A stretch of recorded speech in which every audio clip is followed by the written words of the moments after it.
So ಇದು common ಆಗಿ patients ಬಂದು ನನ್ನಲ್ಲಿ ಕೇಳ್ತಾರೆ, ಡಾಕ್ಟ್ರೇ ನನಗೆ ಈಗ ಮೆನೋಪಾಸ್ ಆಗಿದೆ, ನಾನು ಹೆಂಗಿರಬೇಕು, ನನಗೆ ಬಿ ಪಿ ಶುಗರು ಬಂದಿದೆ, ಸೊ ಹೇಗೆ ನಾನು ಲೈಫ್ ಲೀಡ್ ಮಾಡಬೇಕು ಅಂತ. ಮೆನೋಪಾಸಲ್ಲಿ ಒಂದು ಅಂದರೆ ಈಸ್ಟ್ರೋಜಿನ್ ಡಿಫಿಷಿಯೆಂಟ್ ಇರುತ್ತೆ. ಈಸ್ಟ್ರೋಜಿನ್ ಕಮ್ಮಿ ಆದಾಕ್ಷಣ ಏನಾಗುತ್ತೆ, ಇಷ್ಟು ದಿನ ಅದು ಹಾರ್ಟನ್ನು, ಮೂಳೆನ ಮತ್ತು ನಿಮ್ಮ ಜನೈಟೋ ಯೂರಿನರಿ ಸಿಮ್ಟಮ್ಸ್ನ, ನಿಮ್ಮ ಸ್ಕಿನ್ನ ಎಲ್ಲ ಪ್ರೊಟೆಕ್ಟ್ ಮಾಡಿರುತ್ತೆ.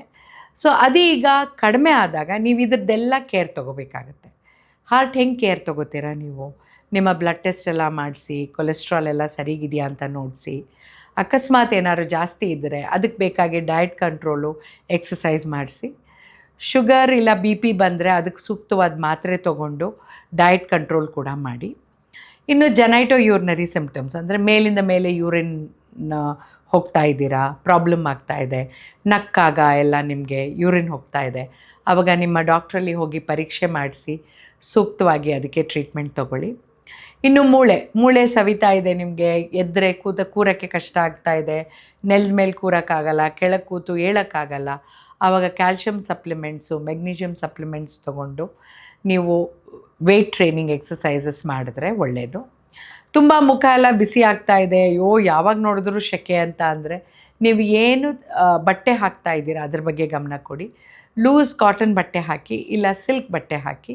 ಇದರಿಂದ ಏನಾಗುತ್ತೆ ಅಂದರೆ ನಿಮಗೆ ಮೈಗೆ ಅಂಟಲ್ಲ, ಡಿಸ್ಕಂಫರ್ಟ್ ಆಗಲ್ಲ, ಆ ಬ್ಲೋಟೆಡ್ ಫೀಲಿಂಗ್ ಕಡಿಮೆ ಆಗುತ್ತೆ, ಕಂಫರ್ಟಬಲ್ ಆಗಿ ಇರುತ್ತೆ.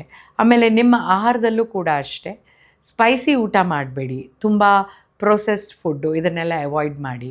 ಅರ್ಲಿ ಡಿನ್ನರ್ ಮಾಡಿ, ಏಕೆಂದರೆ ಬ್ಲೋಟಿಂಗ್ ಸೆನ್ಸೇಷನ್ ಇದ್ದು ರಾತ್ರಿ ನಿದ್ದೆ ಬರಲ್ಲ ಅಂತ ಹೇಳ್ತಾರೆ.